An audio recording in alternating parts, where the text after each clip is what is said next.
ساقط. واش بحال هكا بقاو الوداد؟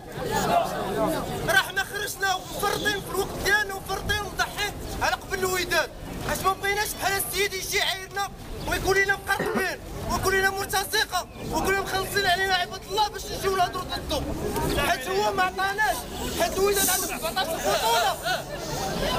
بغينا شي وحدين باش غادي يكون الجمع العام ما غاديش يصفقوا يقولوا ربع ساعه، بغينا شي وحدين ما يدخلوش في الراديو يقول لك اللعابه راه كينعسوا في 5 فندق ديال 5 نجوم، حنا ما كنعسوش في اوتيل ديال 5 اطوار.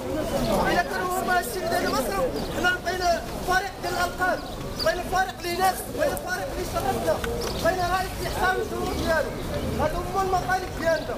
بغينا رئيس ماشي يقول لكم غادي نخفض الحراره وشويه نحكوا لي ظهري ولا نبكي. بغينا الديمقراطيه في الوداد، هادشي اللي بغينا. بغينا مير الله خير الله خير. بغينا بهاد اخوان، الا بقينا بهاد السياسه اللي غادي ديال الوداد راه كاينين الناس كيتنافسوا على الالقاب في هاد الاوقات، في هاد الاستهلاك هو جوده الالقاب ديال المطار. حنا بقاو غادي نتلاقاو كل سنه راه غادي يوصلوا علينا كل راه مزيان يكون عندنا التاريخ، ولكن اهم من ذلك هو الحاضر والمستقبل. هو رئيس يجي يفهم الخطوط وكيفهم الكره. وشكرا.